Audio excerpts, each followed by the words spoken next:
Hello, everyone. Welcome, welcome. Thank you for being here. And I apologize again for my absence last week. Due to circumstances out of my control, I tested positive for COVID.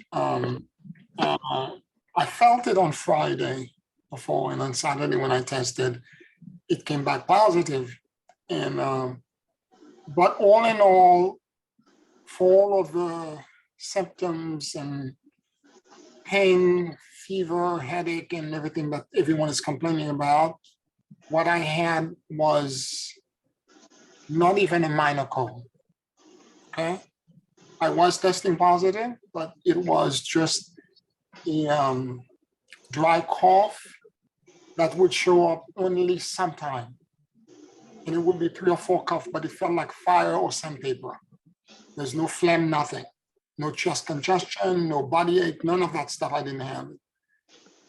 And I'm saying this because sometimes things happen and you don't know the reason, and I'm still haven't completely understood how my higher self is creating this for me. Because 8 days later, I tested negative, and I'm fine. Lots of herbal medicine, some cough syrup stuff, lots of herbal stuff, lots of herbal remedies. And because it was so minor, there was no reason for me to run to a doctor or do anything. I just, took care of myself, dealt with the symptoms. It's absolutely phenomenal.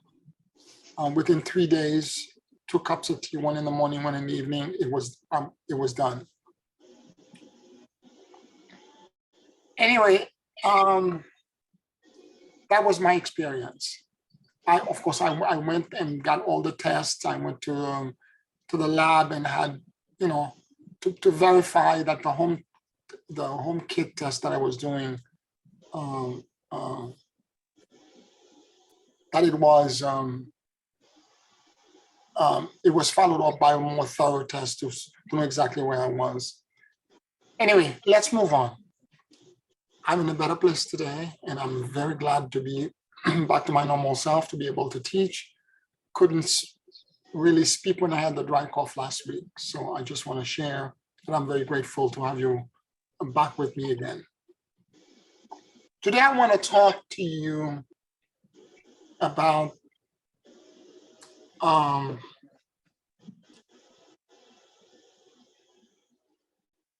the fears that the outside world is still creating for all of us. And I want to talk more specifically, not only about the fear, but the transition from the fear into another state, which is a bagdo, into another state of being. And I wanna initially begin by saying that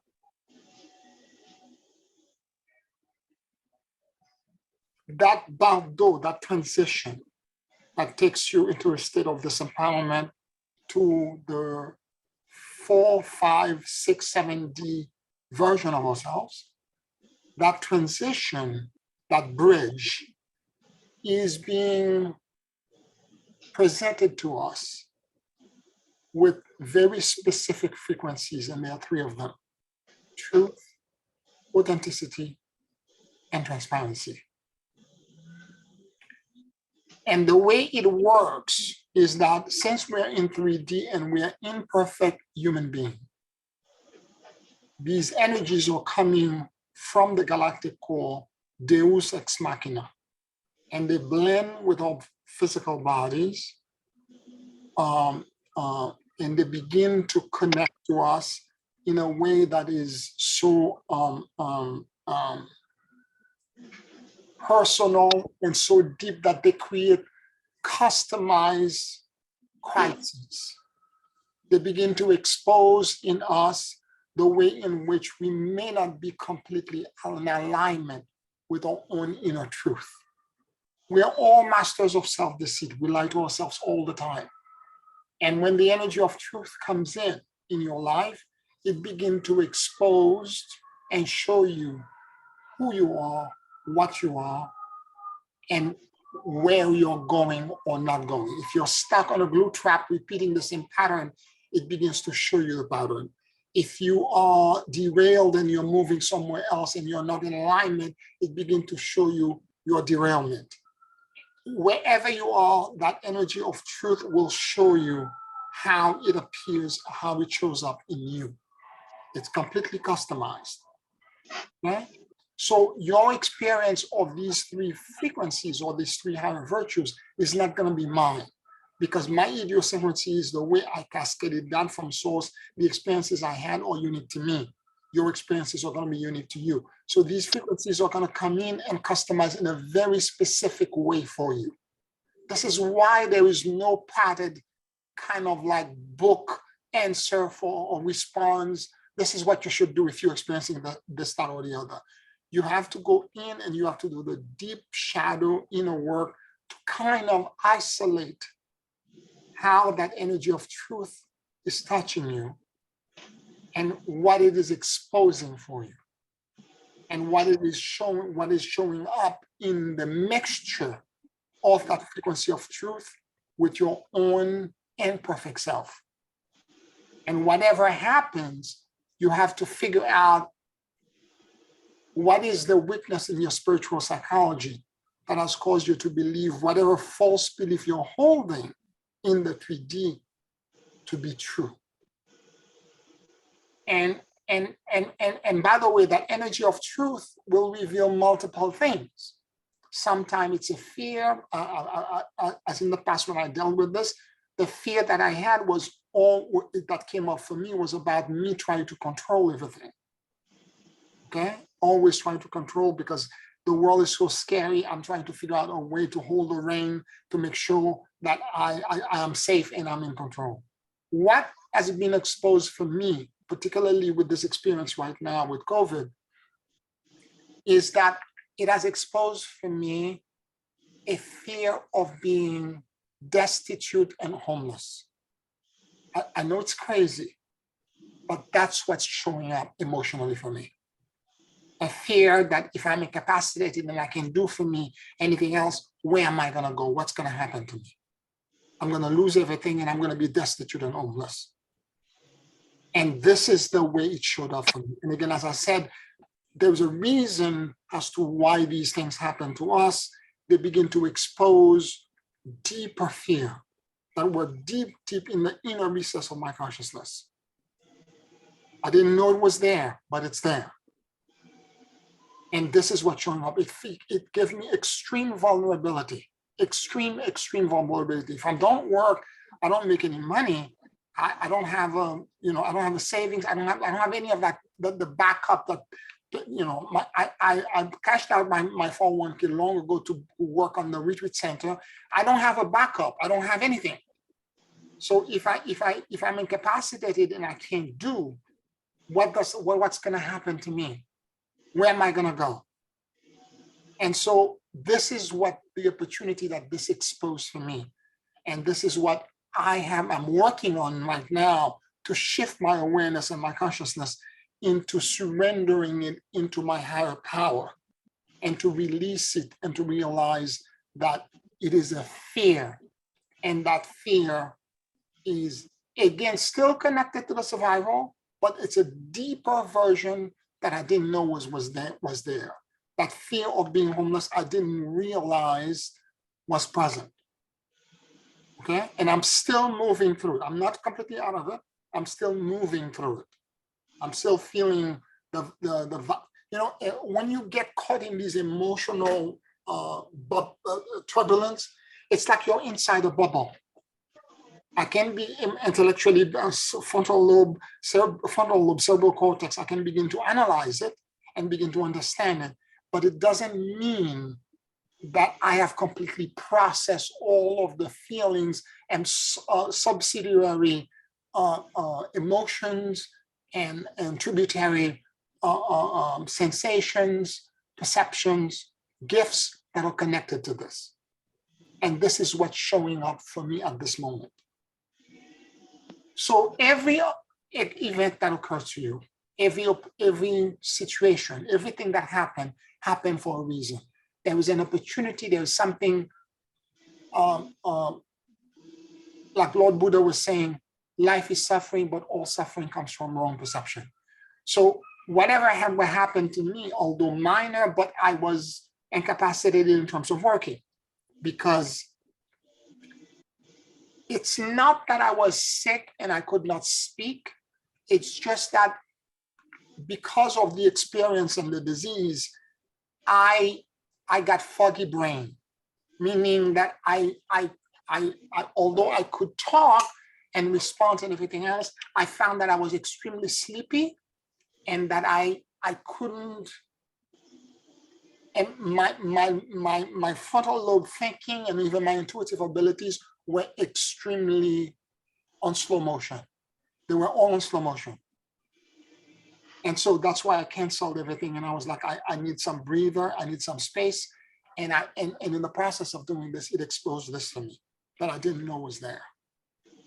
And I want you to understand this, because whatever crisis that you're going through, whatever situation is presented to you, it's a much deeper version of survival that I was not aware of, which is literally a fear of sleeping on the street or being homeless and being unable to take care of myself.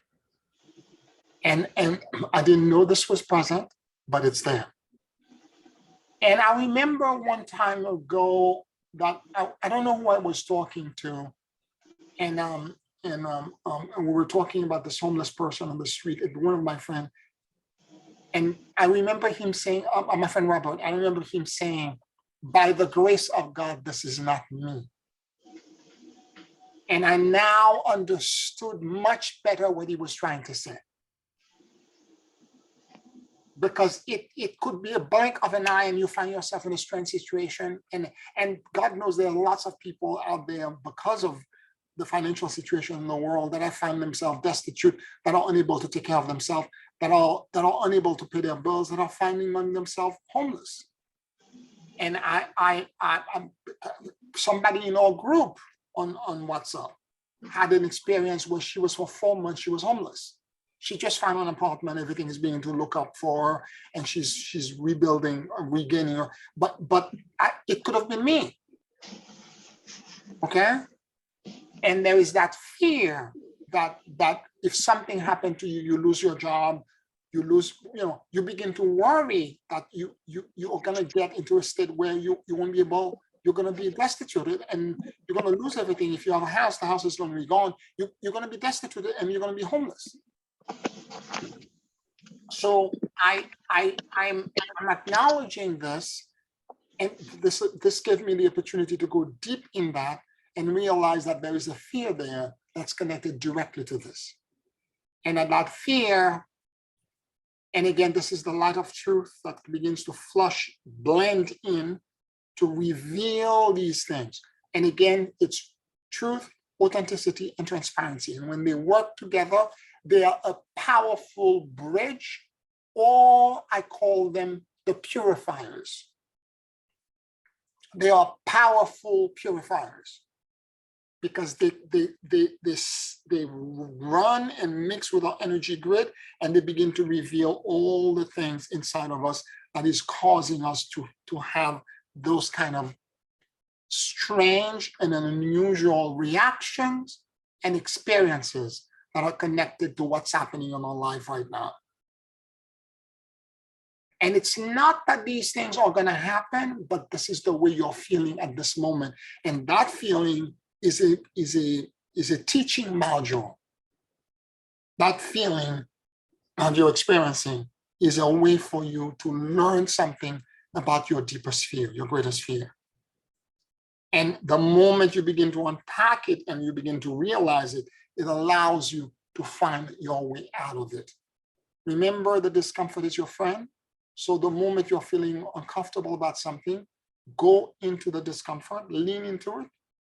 And as you go deep into it and deeper into it, you begin to realize what's happening. And there are parts of me that was like, I don't know why am I feeling this way.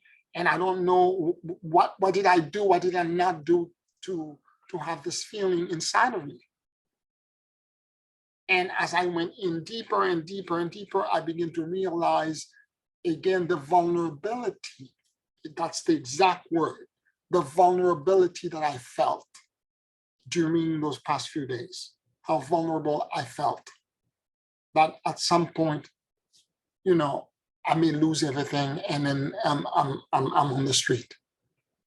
And that's the as a matter of fact, a lot of millennials have moved back with their parents because of this.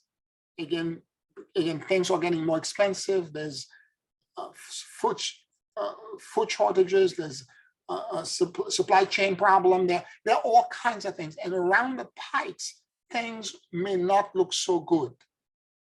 So all of these things have conflated together to kind of like bring me to my knee and experience this in a way that will allow me to now examine myself and look at myself in a completely different way. I haven't looked at an homeless person since this happened. It's only been 2 days now that I've been going out, really, because although I did go out for tests, medical tests and quick shopping and come back in, but today is the first, for 2 days now, I've been going really out to sit down on a park bench and look at people. And I'm looking at people in a very different light because I have there's a pocket of emotion that I'm accessing that I may have been blinded to before. I'm beginning to understand the destitute, the people who are struggling, and the financially, people who are in a financial precarious situation in a completely different way. Whereas before, I may not have looked at them in that manner. I tend to be Pollyanna anyway. The Greek myth of this woman, this young girl named Pollyanna, that saw everything positively, everything being, it's not really Greek, but everything being rosy. She saw everything as being rosy. And a lot of people thought that she was delusional, but it's not necessarily delusional. And this is the way I'm going to transit from this state of consciousness into what the new earth may look like. Because I actually believe that Pollyanna was not delusional. She was actually visionary. She saw the world in a completely different way. She saw the world the way the world should be instead of the way the world is. So she envisioned the world in a completely different way. So this idea of connecting to the light of truth, authenticity, and transparency, and trying to find out how these things can teach us something about ourselves. I want you to pay attention to the challenges that are happening in your life right now. You may not have what I had, but I'm certain that you have an experience probably in the past month that has caused you to go much deeper into an understanding that you thought because I thought I've shared with you so many things about my connection or the way in which the same energies are revealed to me, my connection to survival, to control, to trying to stay safe, and et cetera, et cetera. But I didn't know that in the middle of this was an even deeper pocket, something that would make me feel even more vulnerable, which was this. And so that for me is an invaluable lesson. And I will do my best to see if I can build my non-attachment and release my fears to the things of the world, including my lodging, including everything else, and let God take me where God. I don't want to be homeless. I'm not saying this is what I want. Far from it. I'm saying that it is in the surrender of control. It is in the surrender of trying to straitjacket our environment that actually the greatest leap forward comes in, and the greatest insight comes from the blessed field to allow for us to find solution set, to find repairs, to find instantaneous and miraculous transformation and transmutation. So because of this, I have to figure out a way to let go of, to release that fear and say to myself, I don't know what God has in store for me, but God has never failed me. God has never abandoned me. And therefore, God is not going to abandon me now. God will find a way to demonstrate to me, like God has always demonstrated to me, his love, his support, and his compassion. Any questions or any comments?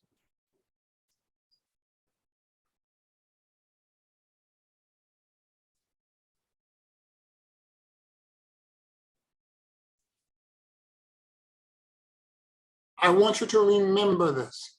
Truth, authenticity, and transparency. For me right now, the way I'm perceiving them, I'm calling them the 3 purifiers. Because it's those frequencies that when they blend with us are beginning to expose and show us the stuff in us that we are not, that we need to work on. The vulnerabilities, the tender, the weakness, the tender muscles, the you know, the areas in which we can achieve transcendence by letting go, by surrender, by elevating, by doing our spiritual practice, by querying, by doing all of the things that I've taught you how to do, so that we can begin to release and let go and understand where we should be. Yeah. Yes.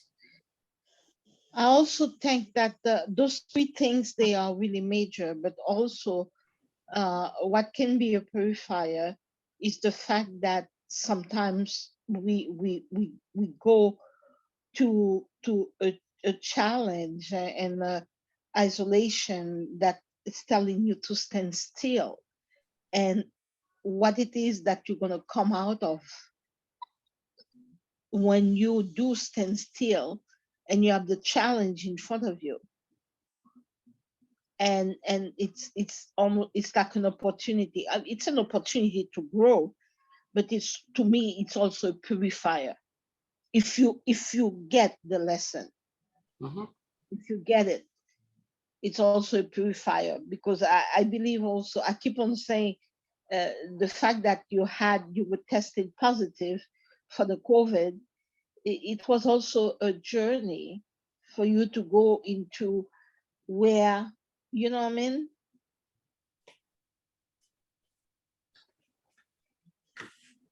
Yeah, the standing still is not a problem. I mean, I slept a lot and I rested. As I said, in terms of physical symptom, everything was really minor.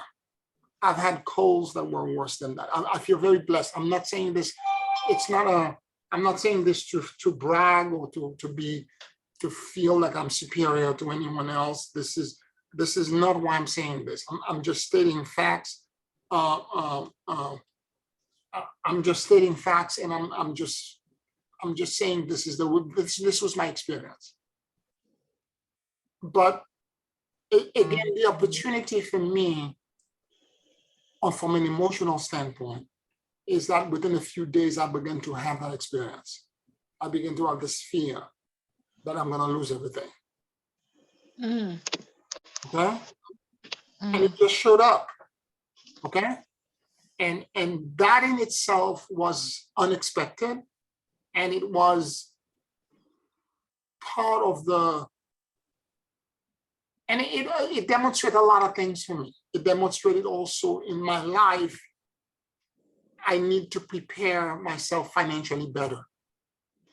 Okay, I need to be better than what I'm doing right now. Okay, so it demonstrated that for me too. it demonstrated quite a bit for me. It wasn't just a question of surrender, but it also, if the world is changing and these things are going to happen, then I need to be more prepared. I felt, and I'm still feeling unprepared. Okay, I feel unprepared and vulnerable.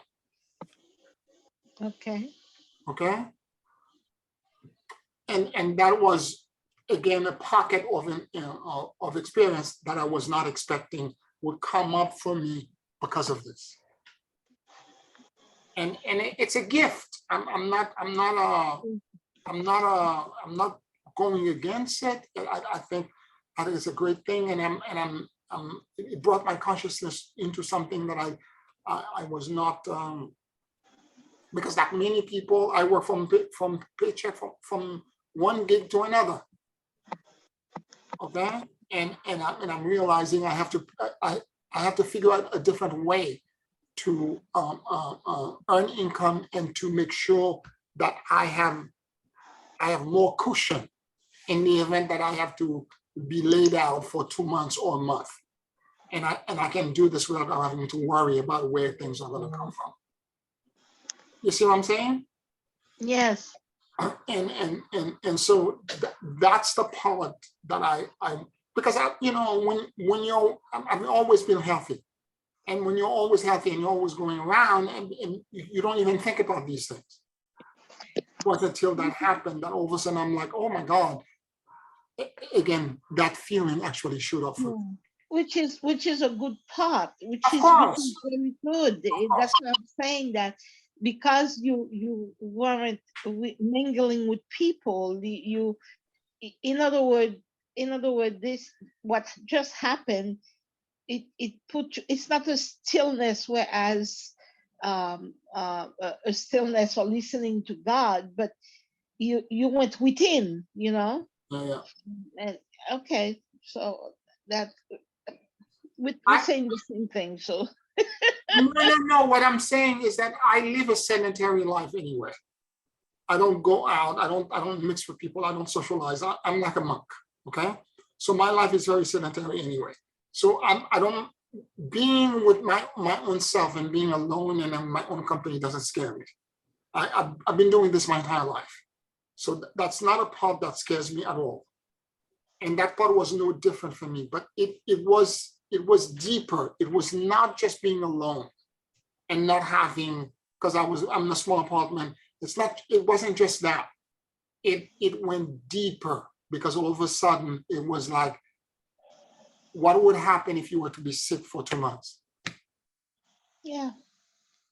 And it brought up something else. It brought up something else. Okay? Yeah. And that's, yes. It's a different window that opened up that wasn't there before. Yeah. And I don't know where the world is going to be a year from now, 3 years from now, but it brought this for me, and I have to figure out a better way to be prepared and be ready, and at the same time to surrender the feeling, because I'm not homeless. I'm not, I'm going to surrender and then give it to God and ask God to take this for me whilst I move through the next phase of my life. And I know, although the bridge to the new earth may be those 3 virtues: truth, authenticity, and transparency, but the new earth itself is a completely different frequency. These frequencies are not necessarily there. They are the purifier, the bridge that takes you there. The world of the new earth is made of these following higher virtues: peace, love, compassion, harmony, justice, hope, and equanimity. When I was trying to focus maybe 3 years ago, what the new earth looks like to me, I was getting hope, perpetual hope. I was getting that a lot. And one of the things that came up for me in meditation today was a connection back to that hope. And I want to talk about this for a second.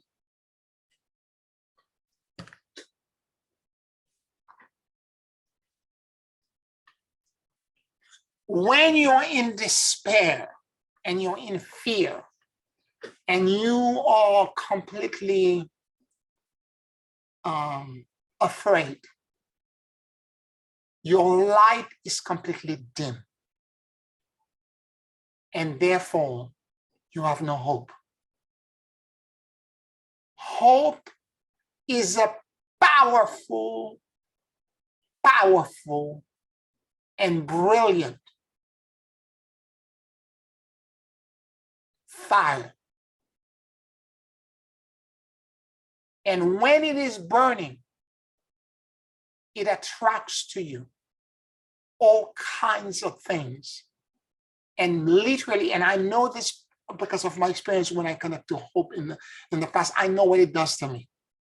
Opportunities and all kinds of things miraculously fall, all these positive, it just falls. All of it just fall on my lap. And I just have to walk right into it. It becomes effortless.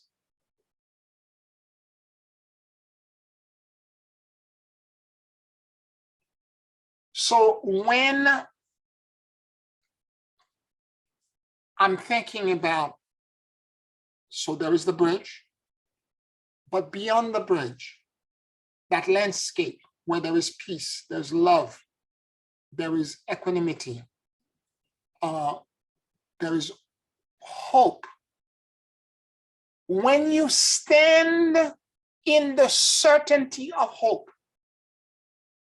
when you embody that certainty of hope, you will say to the mountain to move, and the mountain will move. I know what that feeling is like because I've been in it multiple times. A lot of times when I'm doing healing for people, that's where I am. I can do it for other people, but I have a very hard time to do it for me, for my own life. When I stand in that, in the certainty of hope, knowing that what I am asking God and what I am envisioning, like Pollyanna, what I am envisioning that the future is, what I'm envisioning of what's going to happen, what I'm asking God for, what I am decreeing in the universe.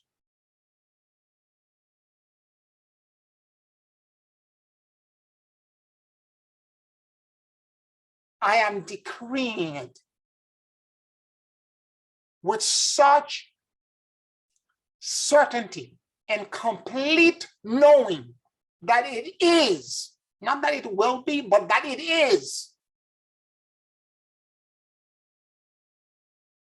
That in moments it manifests.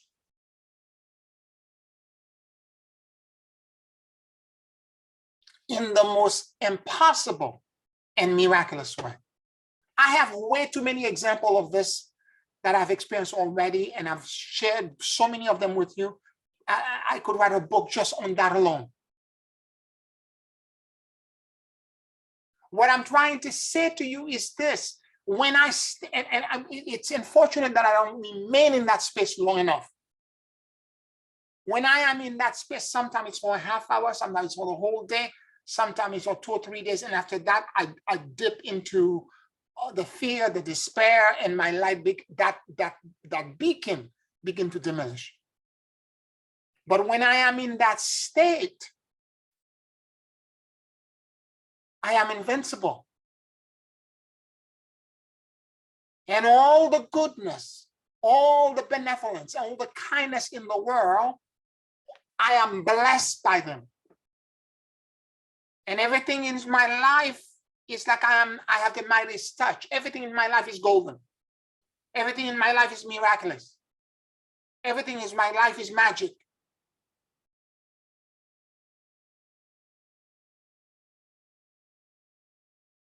This is what the new earth looks like. Not just me being in that state, but us collectively. Adam Cadmon, the body of men and women, us collectively existing in that space.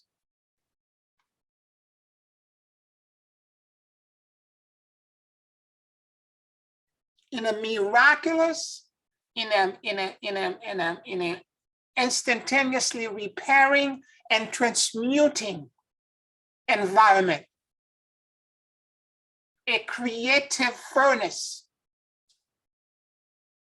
of miracles, of blessings. That's what the blessed field is like.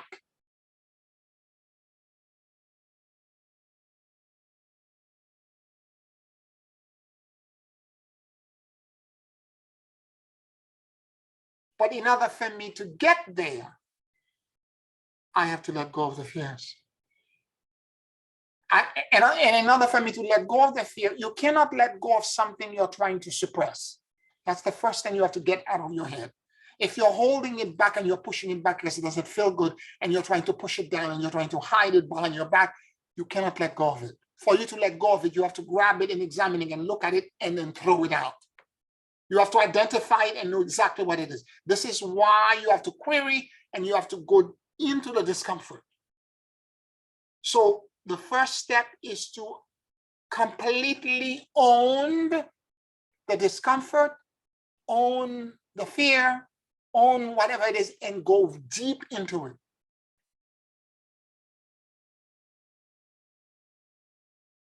And once that is done, once you know what it is, then you can say, okay, God, now I've identified my vulnerability. I'm afraid of being homeless because I'm not prepared for everything that I'm seeing in the future horizon. I'm not prepared. I'm not financially prepared for any of this. I feel afraid. I feel vulnerable. Help me get rid of that vulnerability. Help me. I'm surrendering that sense of that fear into you. I'm gifting it to you.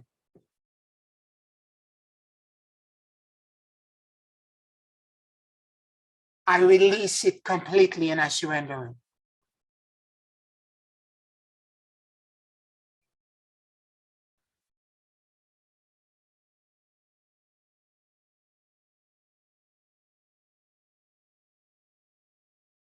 And as I do this and I let it go,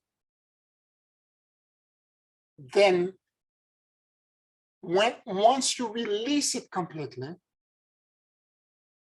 the scalar invert and the opposite of that frequency will come to you.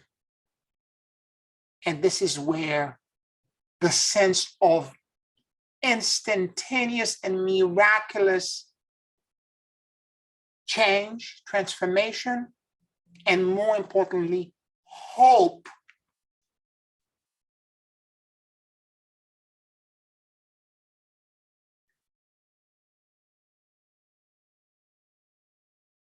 nothing is going to touch you. Nothing will hurt you. Nothing will move you away from the path as long as you're in that space from connected to that brilliant luminary, which is hope. And when you stand in that certainty, the universe, listen.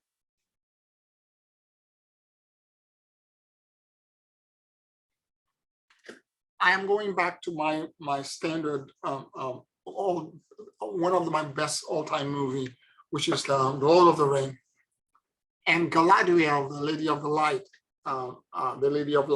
which is the most powerful elf in the series. She had a ring of power, and the ring that she had was the ring of hope.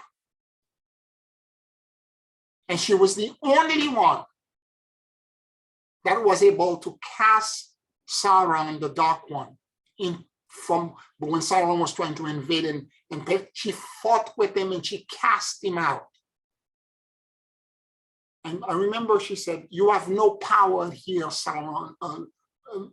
You are shapeless, formless, nameless.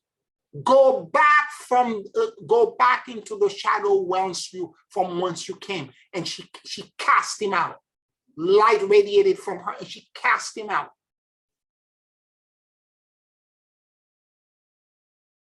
It's a powerful scene, because as she was saying this, she started to get infected by his darkness, because she was an empath as well. But she was so strong that she cast him out.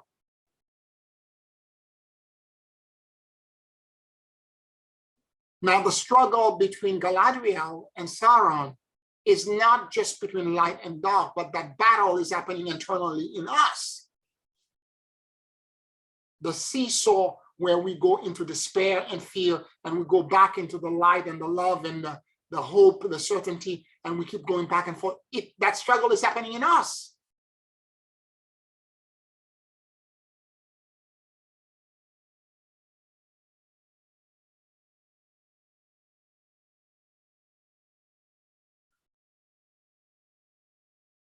What are we going to do?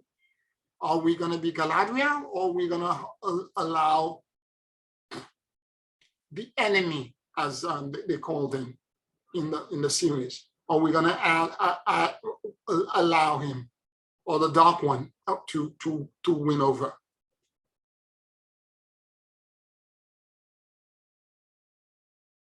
If enough of us were to remain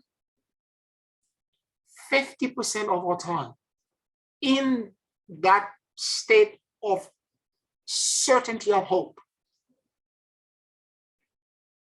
the path to the new earth, the vortex, the centrifuge to the new earth would have become visible to the world. And I'm talking about, let's just say 144, 100, let's say 144. If I can get 144 of us to do this work and demonstrate it, we will begin to entrain the 144,000. And once the 144,000 are there, we will create the doorway. The gate will be open. We will create the doorway.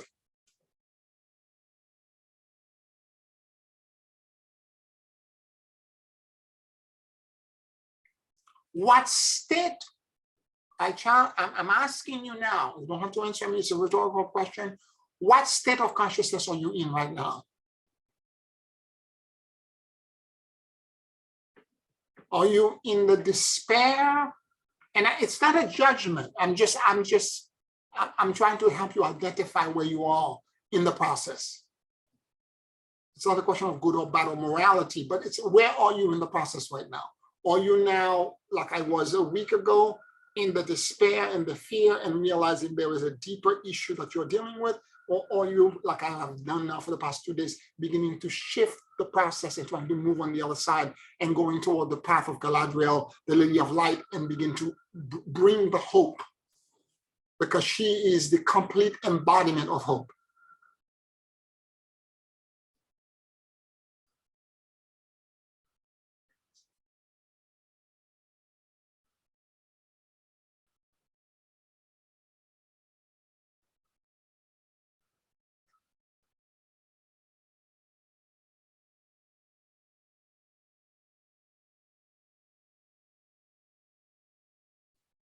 Now, you may be somewhere in between.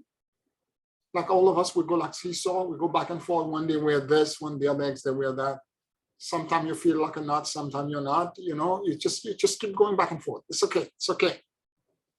But if you can cultivate your relationship to the state of being in the certainty of hope,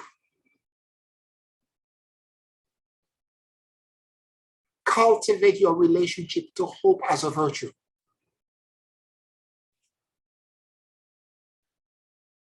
Where you see always the glass as half full, like Pollyanna.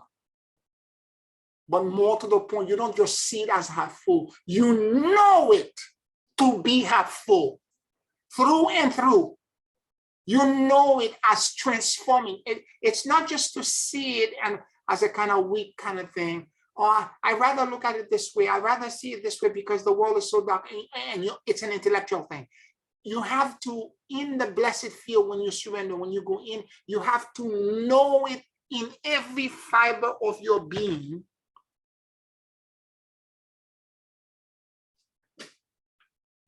that the light already won.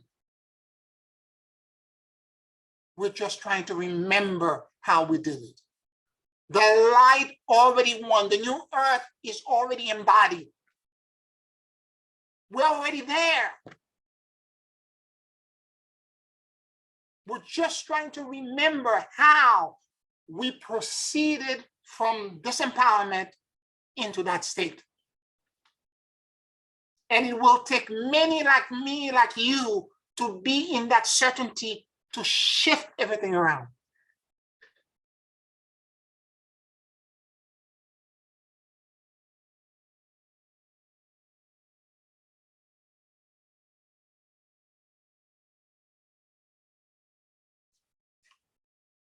I have spoken about this before, and I want to kind of like, as a parenthesis, talk about certainty for a second. And the state of being that I'm talking about just now.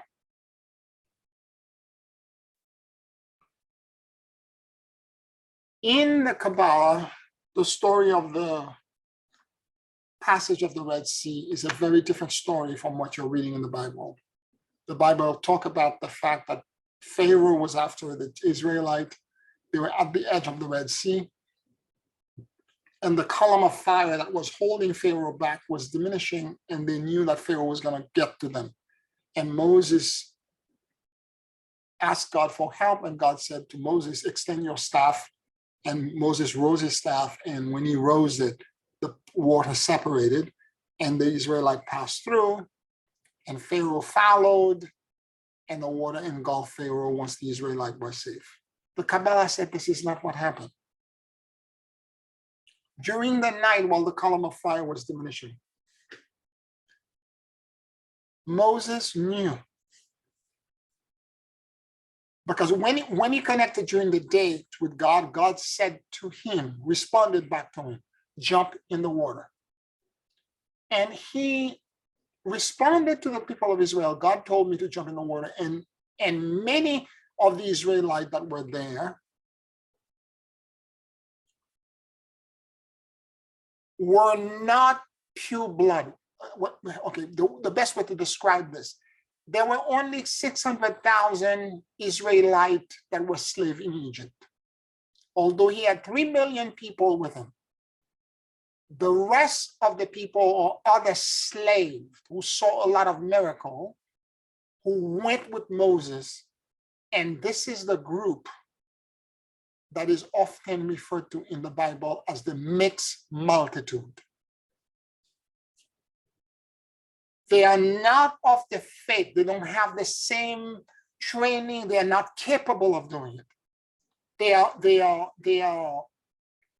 filled with doubt, filled with fear, and they're the mixed multitude. So the mixed multitude, which was much greater than the true Israelite, they almost lynched him. You took us out of Egypt, now Pharaoh is going to kill us, blah, blah, blah. They went after him. He said, shh, be quiet. God is telling us he already showed me that we have a way to create our own miracle. So during the night, he used the 72 divine name of God. One of the name is about certainty of hope.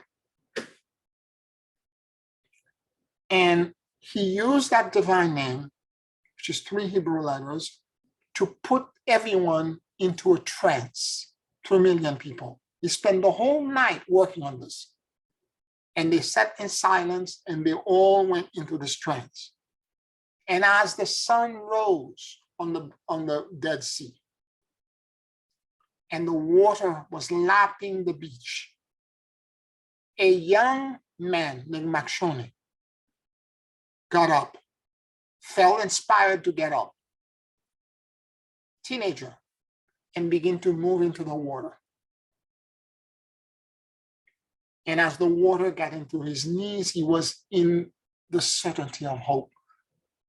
He kept on moving further and further. He was in complete certainty of hope. The water got to his waist. He kept going deeper and deeper. The water got to his shoulders. He was in the certainty of hope that nothing is going to happen to him. Nothing, absolutely nothing.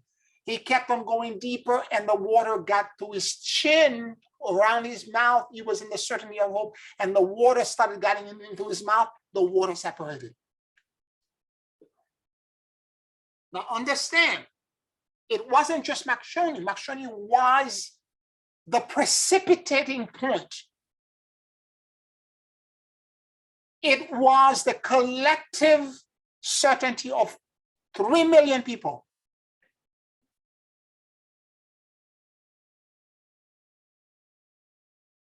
Makshoni was just the point in 3D that touched the ground to demonstrate that power.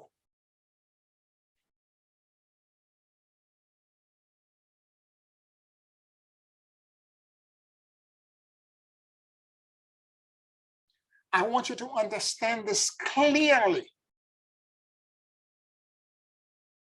because I want you to comprehend. Because in the Kabbalistic book that I read the story in, Rav Berg, that was describing the scene, said something very curious. He said, at that moment, when the water separated, he said, natural law all around the planet were suspended, and every body of water on earth split in half.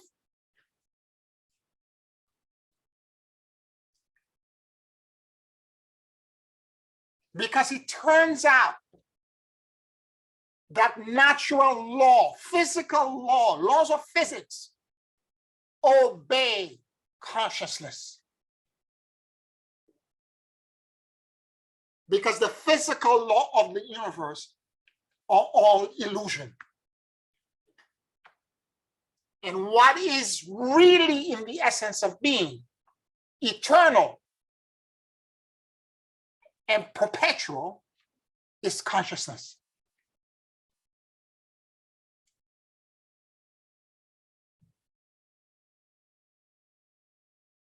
It is the certainty of hope.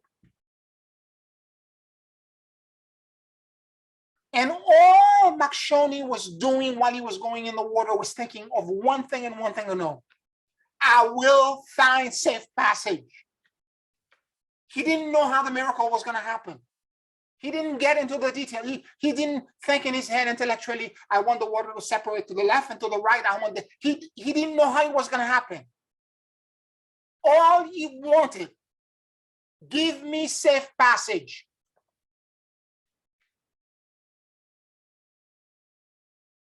The same way as we proceed to the turbulence and the crazy things that are going to happen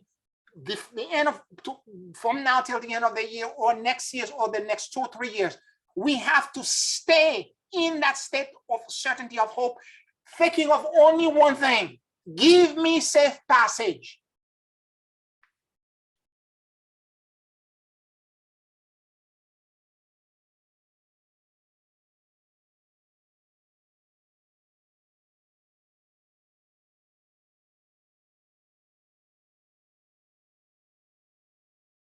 And if enough of us, it took 3 million people to do this. We don't even need 3 million people to create our own miracle. If I can get 144 people that are really dedicated to do this, we will begin to already open the gate. I've been trying to do this for the past 12 years of my life.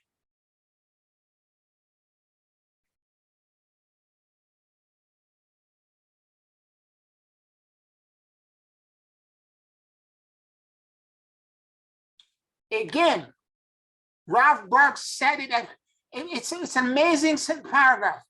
The way he described, after describing the story, he says, natural law, physical law, obey consciousness. This is how all of the great healers of the past, the miracle worker, the teachers, all of them have done some incredible things because of this. Now, I have to share with you what one of my friends, who's a Buddhist monk, who's following Indian saint, a real Indian saint, a female teacher. And I won't mention her name, but because the story is a private story, but I will share with you the actual story. And there was a statue that was delivered in her temple. In the temple, all of the men were trying to move the statue, a beautiful stone statue, extremely, with several tons. No one could move it. All the men were trying to push it. They were this labored for hours. They couldn't move it. And he was not pushing it. He was cleaning the floor of the temple. And then finally, she said to them, "Okay, why don't you all go to lunch? You need to eat more and get more strength. Take a break. Come back after lunch." She stayed behind. Now, my friend told me that the way they when they're cleaning the temple and doing all this kind of work, they actually put sheets next to one another and they wrap the temple to keep the sanctity of the place where they are doing the work private. Okay, so that people from the outside cannot come in, because the temples are usually open. People can't just come in, right? But they want to move the stuff in private. As he was cleaning the floor, she looked at the statue that weighs about 2 to 3 tons. And she just extended her hand to the statue and said, "Move." And the statue pushed back until it went back into the place where it's supposed to be and stood there. The statue, as if a force pushed it, like it was made of cardboard. It just moved. She didn't touch it. From afar, she just said, "Move," and she pushed her hand like this, and the thing just moved.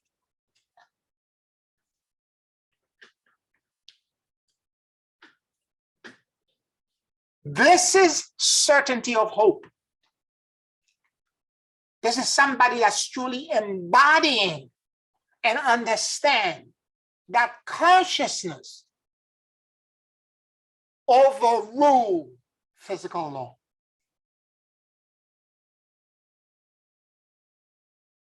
So all the crazy physical thing that we're seeing and happening around us, if we stay in the right consciousness, we overruled it. Doesn't matter what it is, global warming, drought, it doesn't matter. Fire, it doesn't matter.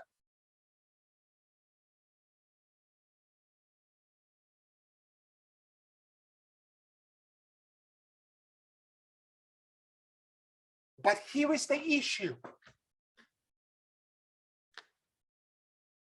Our 5 senses will seduce us into thinking when we see the drought and we hear the news and the fire, we see people socially and politically are telling us there's no food, there's that. As these things are happening, it will extinguish that fire, that luminary inside of us.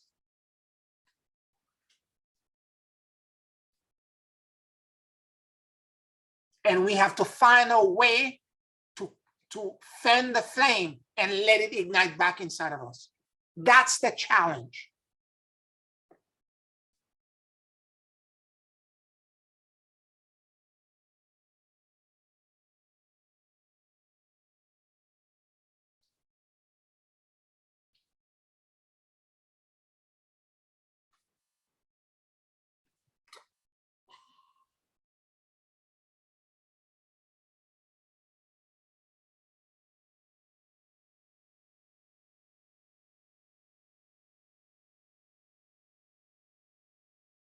Any questions, any comments?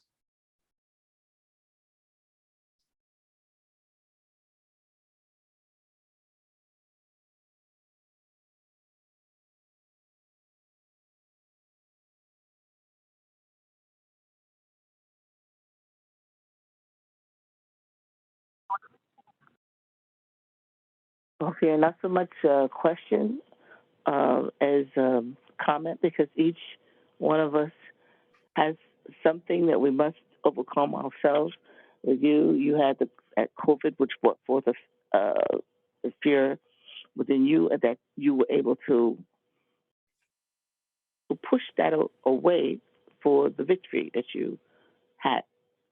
And for myself, I fractured my foot. Mm, And I was in total disbelief that I fractured my foot because I don't remember when, how, or all I knew that my foot didn't feel right. And I went to check on it. And when the doctor examined and he palpated, the whole foot, and when he hit a spot where I could have gone to the moon by myself without a rocket because it was that much pain, and they said, "Well, let me take an X-ray." So he did, and he said, "Oh, you have a fracture." Well, when I was in such complete disbelief that I had this fracture, and that I was talking to this shoe the whole time. What in the world are you doing with a boot on your foot? How, what happened? When did it happen? I, I'm thinking to myself, what do I need to learn? And I was fighting with myself. And so as I was listening to you, I thought about something that Princess Afridi had taught to us, in class, the difference between should and could. And she said, stop shoulding all over yourself mm, and think of what you could do.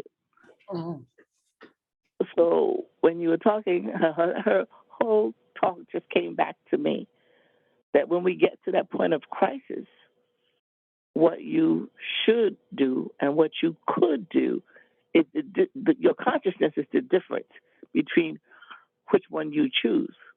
mm, I should do this, or I could do that. mm, And uh, another little thing that she told us, I said, well, you could think of it like this. All of us are like a tea bag, and you never know what's in you until you get dropped into some hot water. mm, Then those things that you have learned and those things that that have been deep seated fears, they come to the top, but the strength that's in you is drawn out, mm. and you have that victory. And I was trying to think in my mind what was the scripture that goes along with it, and I'll find it. It said, "The thing that I so greatly feared has come upon me." But whatever it is that we have pushed aside that we didn't want to face, it'll come up in some kind of way in an experience, for us. And I realized while I'm sitting here with my foot that I never like to ask anybody to do anything for me. My whole thing, I'll do it myself Mm, because I don't want you to tell me no, because I wouldn't even ask you if I had another way. But I had to sit here and wait for someone to think, hey, do you need anything or something I can do? And I can't even get this boot on and off by myself. That was the whole thing. I had to wait for someone to come along to say, hey, you want me to help you with your boot?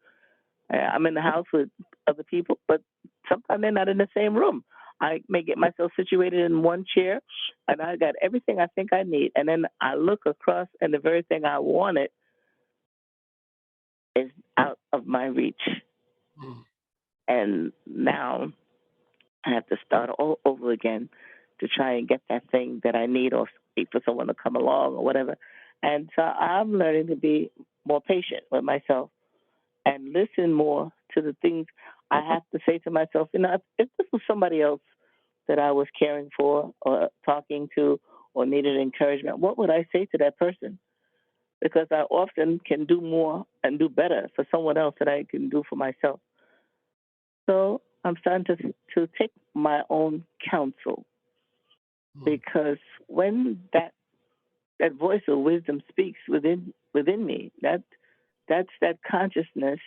When that consciousness comes, do you have the courage to act from that place and move forward or be patient? It's it's something that I cannot really put into words, but I see the difference between should and could. And the lessons, the things that we're learning, is to get more to the could. Now, that is my takeaway, from this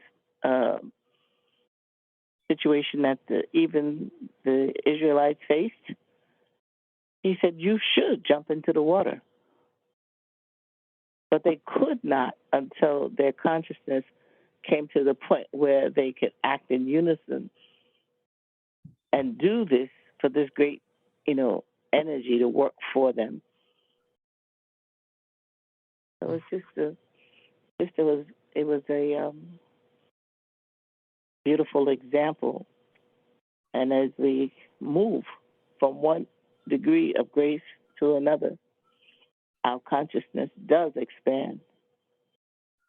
And in that moment, and I was thinking when you were talking about the 144, the good thing is you don't have to do all this by yourself. There are other people who are teaching, there are other people who are light workers, and you don't have the burden of getting all of those people yourself. But the point is, you're stirring the waters everywhere you go. You every place that you speak, every place that you touch, you leave something there.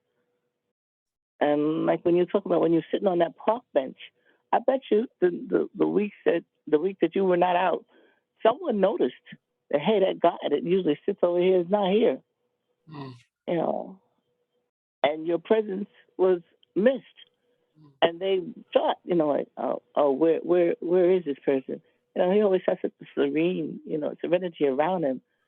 And so just by you moving back out into the things that you normally do, you're changing and shifting. The I love songs. You're shifting that atmosphere. So that was just my thought. Thank you. Yeah, another thing, Celia, for your experience that I thought of when you were telling us about it, you now have to learn to ask. Yeah. Yes. When you need something, you have to learn to ask. Yes, thank you. And believe me, it's letting me know I had a false pride that I really didn't have to do it all myself. Mm. Mm. Beautiful. Thank you. Thank you for your testimony. Thank you. Anyone else? Any other questions or comments?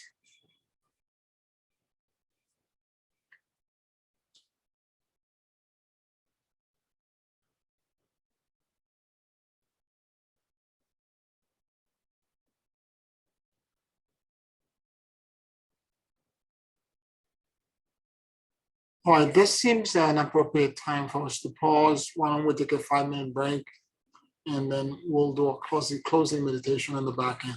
5 minutes. Thank you.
Take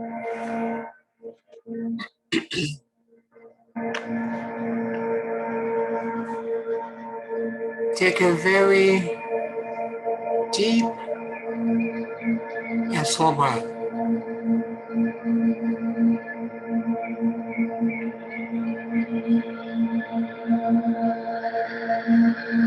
And as you inhale and exhale deeply and slowly,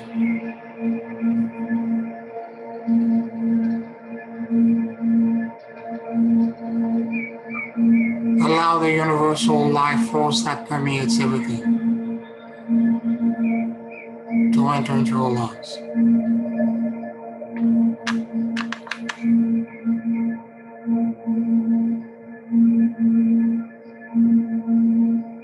Keep breathing deeply and slowly.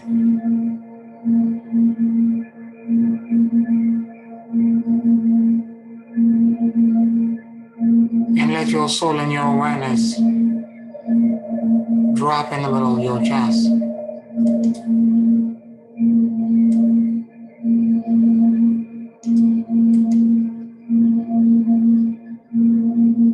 Please forgive me.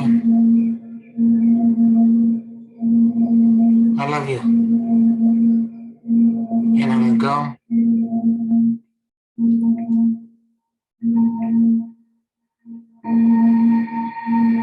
Please forgive me. I love you. And I let go.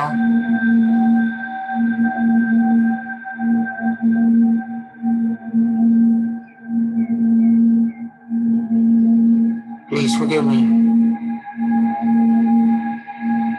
I love you. And I let go.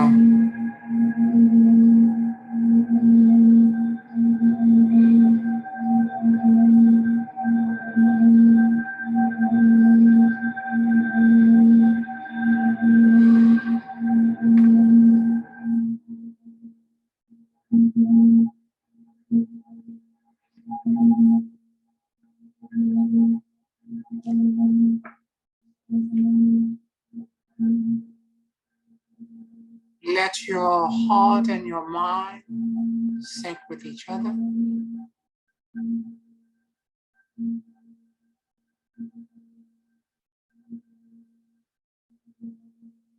Keep breathing deeply and slowly.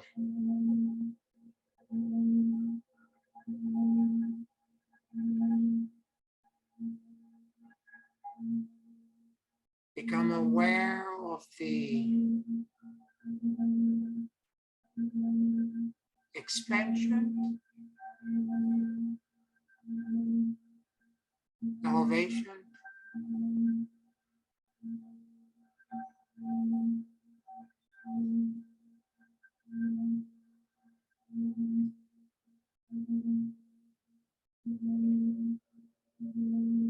that is taking place all around you.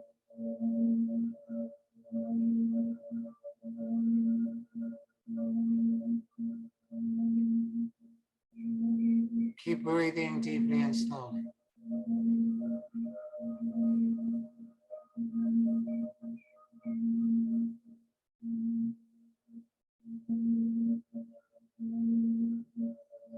And let your awareness drop deep into the stillness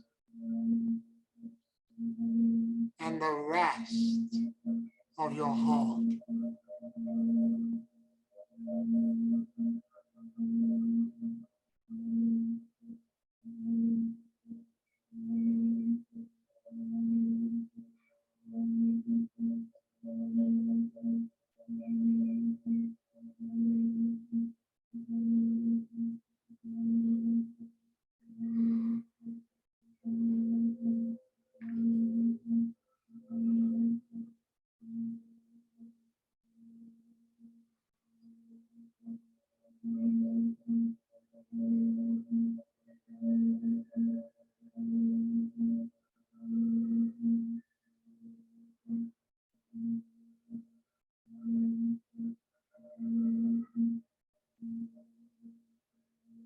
Keep breathing deeply and slowly.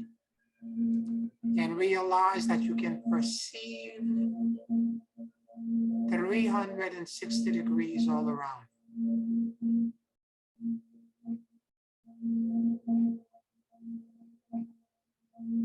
Now listen. Listen as if the more than 50 trillion cells in your body had ears.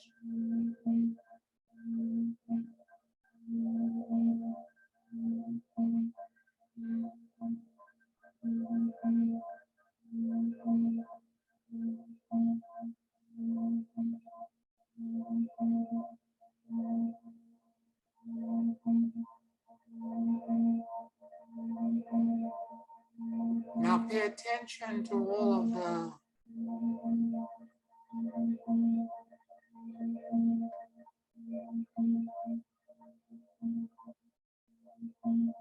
knowing,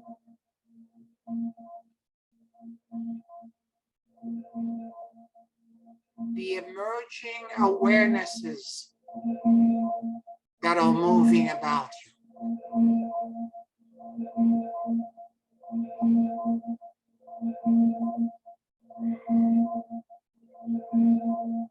Simply allow your consciousness to feel your way into them.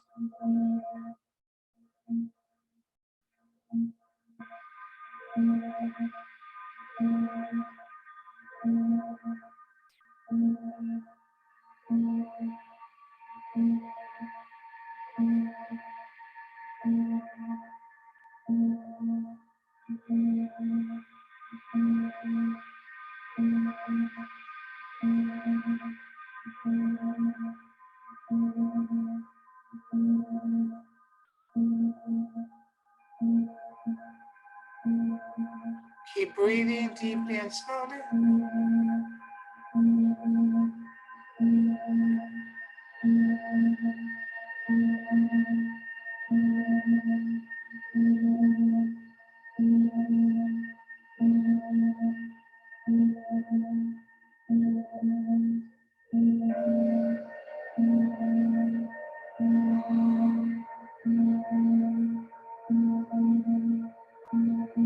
And surrender all of your vulnerabilities,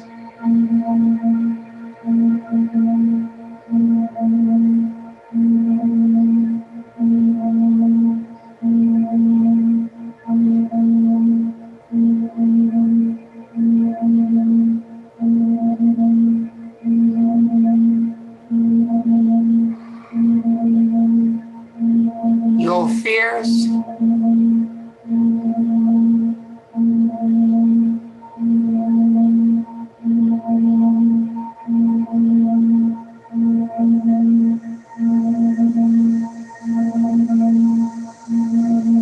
your burdens.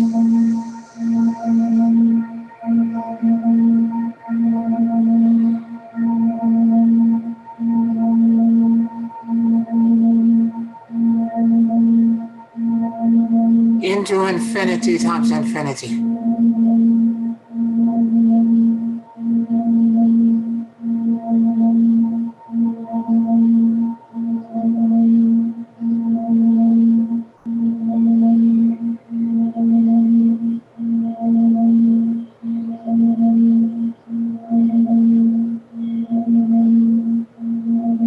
Let go. Let go of all needs and desires to control, to do,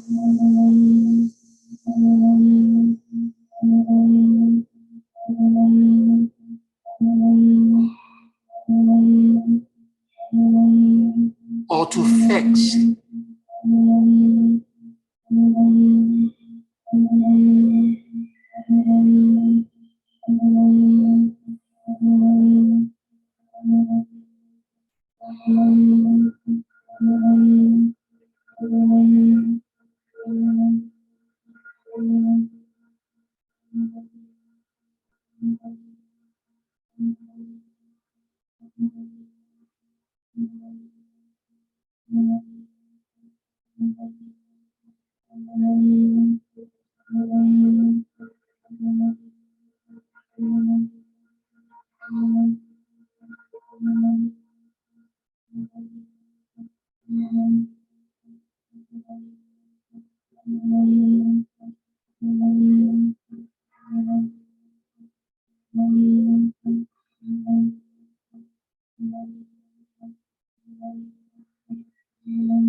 Keep breathing deeply and slowly.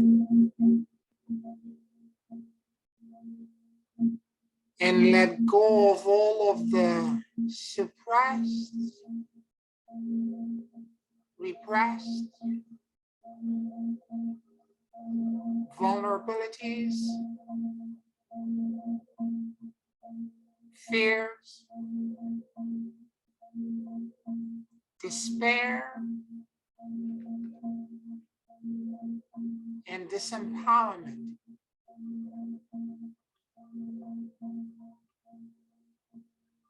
That are toxifying your consciousness.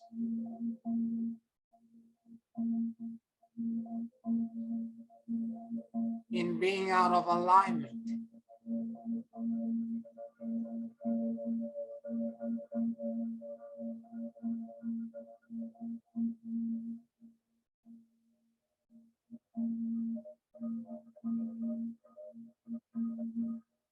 Keep breathing deeply and slowly.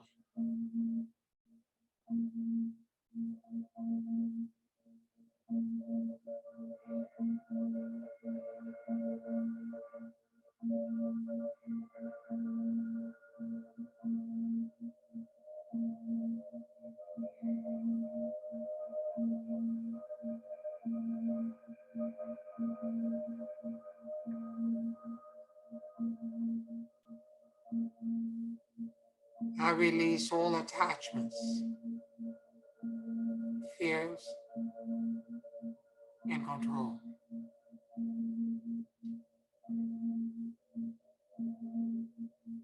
And I surrender into the great emptiness and endless luminosity.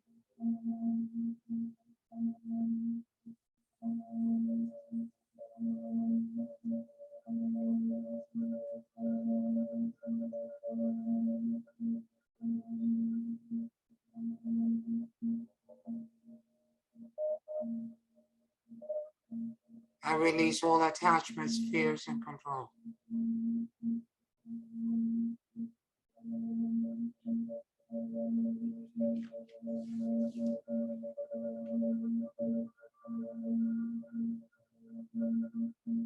And I surrender into the great emptiness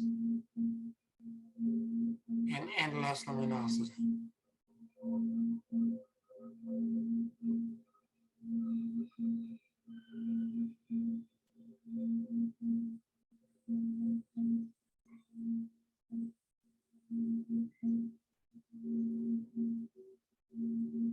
I release all attachments, fears, and control.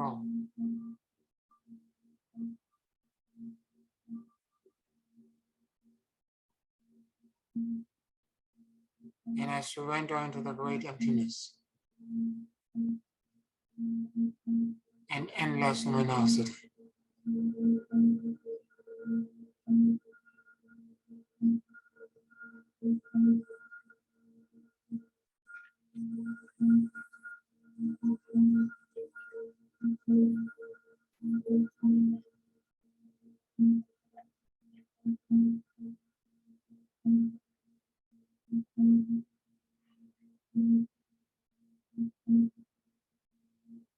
I release all attachments, fears, and control.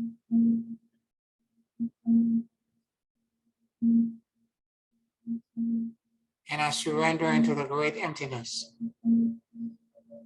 and endless luminosity.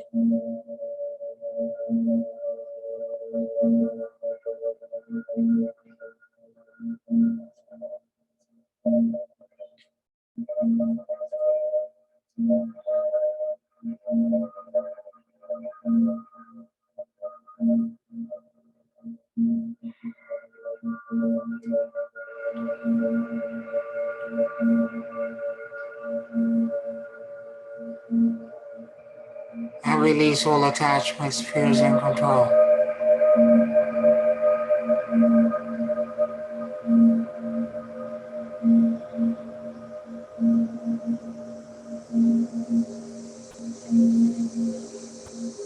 And I surrender into the great emptiness and endless luminosity.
I release all attachment, fears, and control.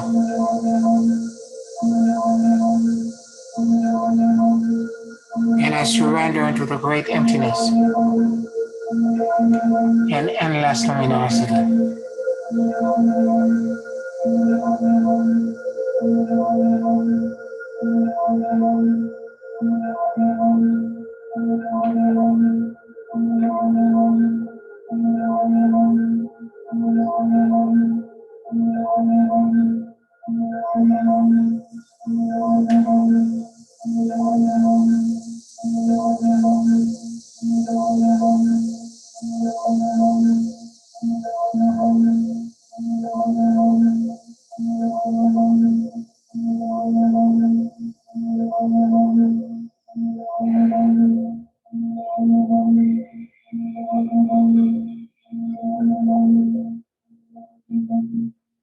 Lord, do not forsake me.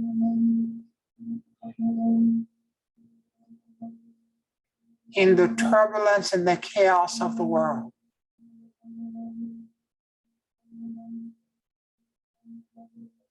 My feelings and emotions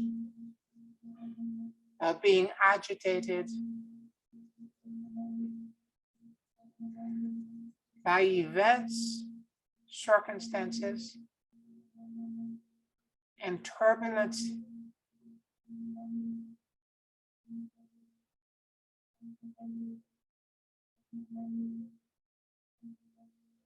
experiences.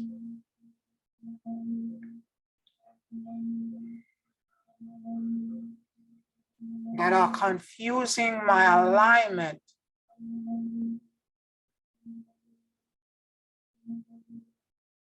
to your light and to your truth.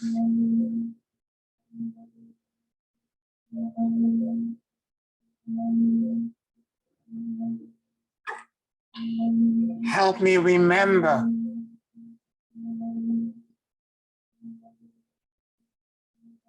that you have never left me.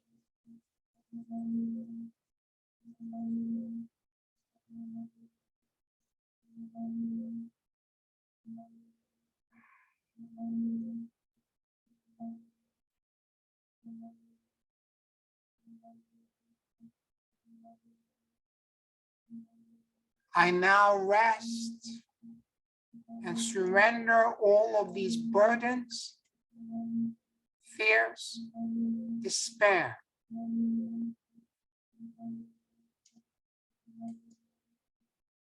and dissonant experiences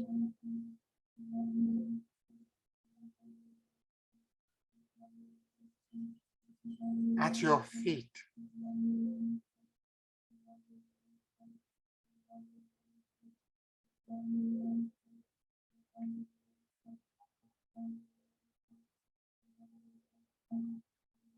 Let me find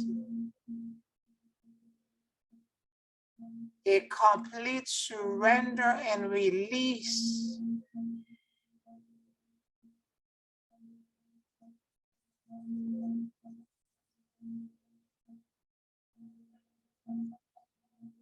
may I be empty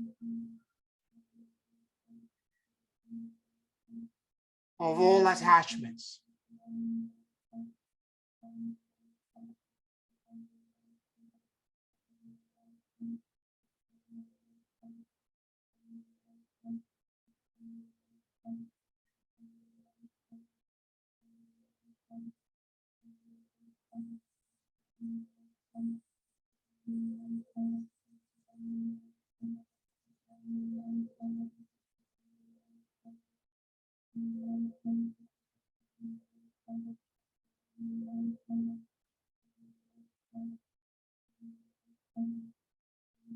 And let the instantaneous, miraculous repairs,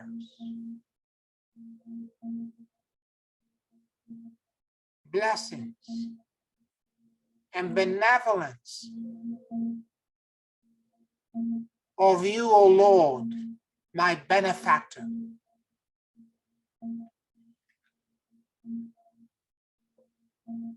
pour down upon me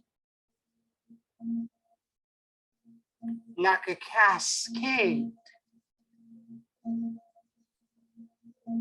of immortal waters.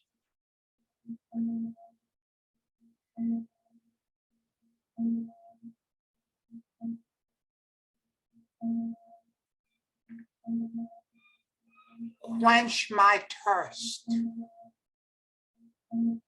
that I may be transformed and transmuted into perfect alignment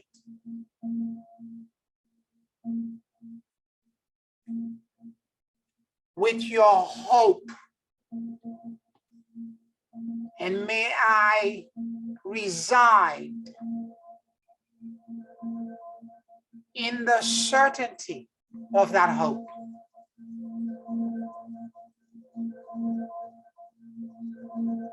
Knowing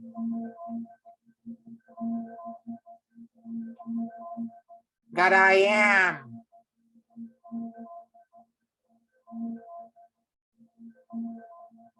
blessed and favored by your light, your love, your support, your compassion.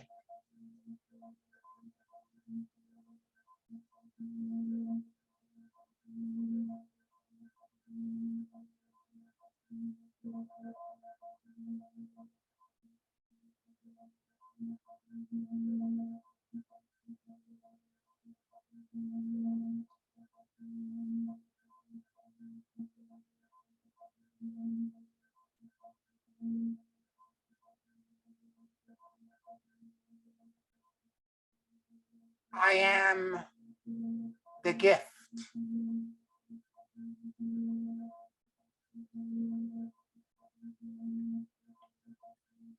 And in the certainty of hope,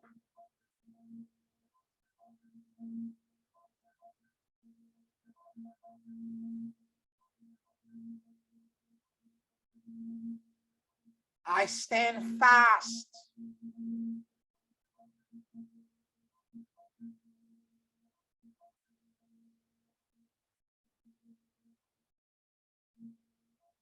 with God. I stand present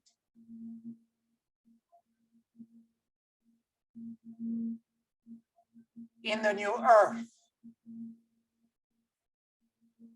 And my consciousness is only aligned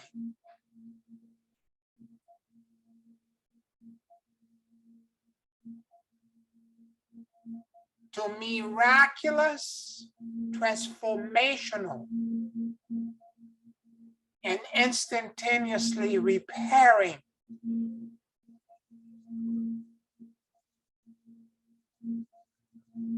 frequencies and vibrations. I decree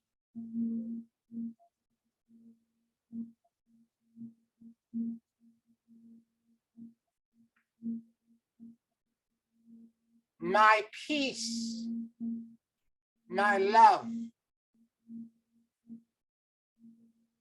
my compassion, my justice, and my hope.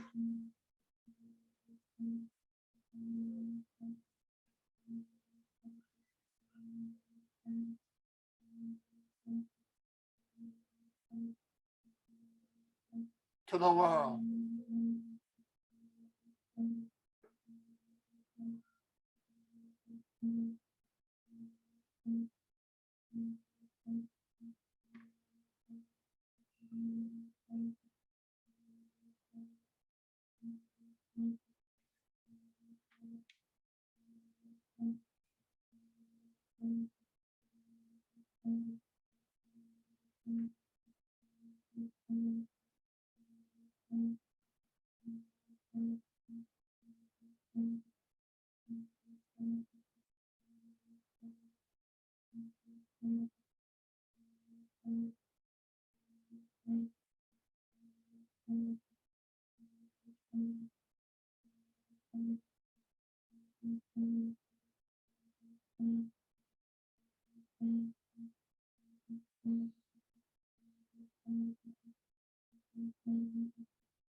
Take a very deep and slow breath.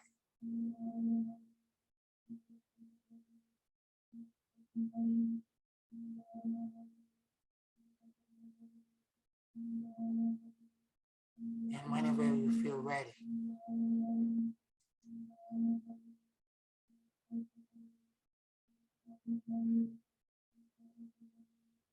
you can open your eyes.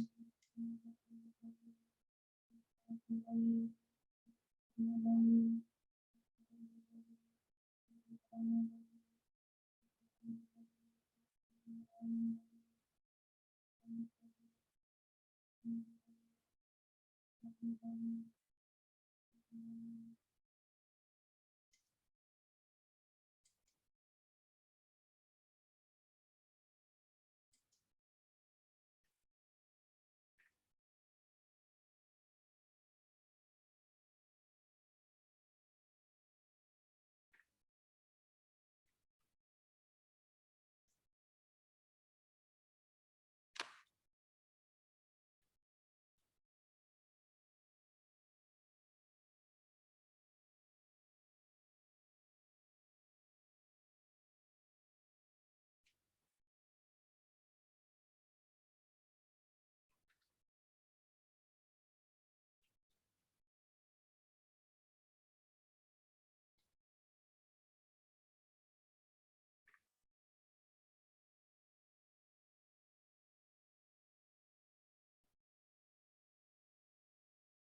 you, Pierre.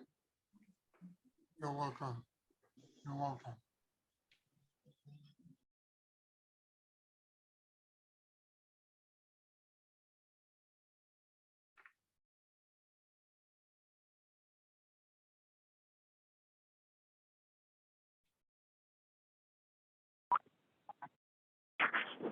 Thank you.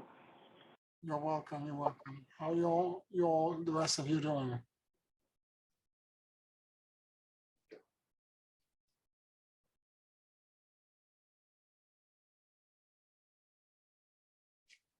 I want to thank all of you for listening to me tonight. I'm happy to be back with you.